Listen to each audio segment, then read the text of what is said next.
Strobel's research ultimately led him to conclude that materialistic explanations for the origin of life were deeply flawed. And his examination of negative evidence did not end with the question of first life. He also learned of weaknesses in the most celebrated icon of Darwinian evolution.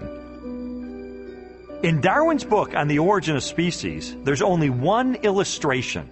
It's called the Tree of Life. Darwin used it to explain how every species of animal and plant that ever existed on Earth had evolved from the same common ancestor through small, gradual steps over enormous periods of time. Even though Darwin's Tree of Life is included in virtually every biology textbook published over the last half-century, contrary to what we've been told, there is no conclusive evidence of the common origin of all life.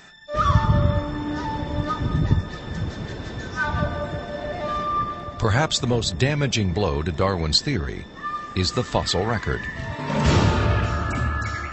If all living organisms have descended from the same primitive life form, then the rock strata of the Earth should be filled with the fossilized remains of animals that were once part of a great evolutionary chain. A chain of small biological modifications, ultimately leading to a spectacular diversity of life.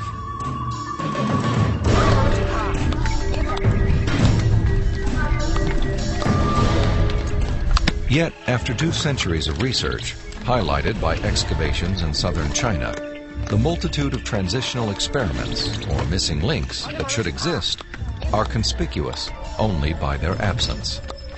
The most graphic example of this void in the fossil record is a geological era known as the Cambrian explosion.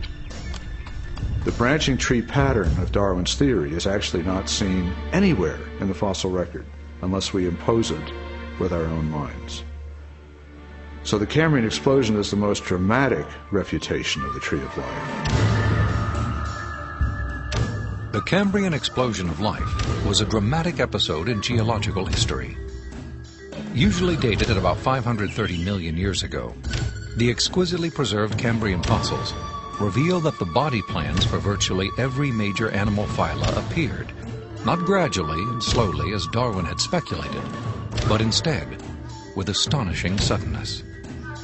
If we imagine the whole history of life on Earth taking place in one 24-hour period, the current standard estimates for the origin of life put it at about 3.8 billion years ago, let's say 4 billion. So if we start the clock then, our 24-hour clock, 6 hours, nothing but these simple single-celled organisms appear, the same sort that we saw in the beginning. 12 hours, same thing. 18 hours, same thing. 3/4 of the day has passed, and all we have are these simple single-celled organisms.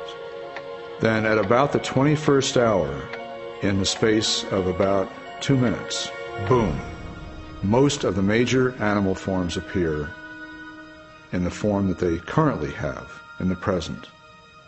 And many of them persist to the present, and we have them with us today.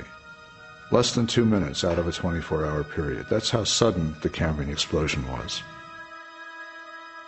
In a geological instant, the animal kingdom leaped from small, relatively simple organisms to extraordinary creatures with spinal cords, compound eyes, and articulated limbs. The record of this explosion of life looks nothing like Darwin's slowly branching tree. Darwin's theory is that there's a tree of life, where you have one organism diverging into many other organisms and big differences appearing at the top. What we really see is from here up. This does not exist in the fossil record. If I were using a botanical illustration, it would be a lawn with separate blades of grass sprouting independently of each other. And those would be the phyla. Now within each phylum, there is subsequent diversification. But even there, I don't see the branches connecting that would make them a tree of life. As scientists, it's not our job to force the evidence into a theory that just doesn't fit it. And so I have absolutely no desire or reason to uphold Darwin's theory at this point. I think what we're seeing today is a series of scientific discoveries that are opening the eyes of more and more scientists to say, wait a minute, I can no longer believe that pure naturalistic processes can account for the origin and diversity of life. There must be something else here. The challenges to Darwinian theory have led more than 600 scientists with PhDs from major universities throughout the world to sign a document titled A Scientific Dissent from Darwinism. It reads in part, "We are skeptical of the claims for the ability of random mutation and natural selection to account for the complexity of life." These are scientists with PhDs from Stanford and Berkeley and University of Chicago and Cambridge, major universities, who've looked hard and fast at the evidence and have walked away saying, I am not convinced. Maybe there's another explanation. Personally, the negative evidence forced me to conclude that Darwinism would require a blind leap of faith that I just had no good reason to make.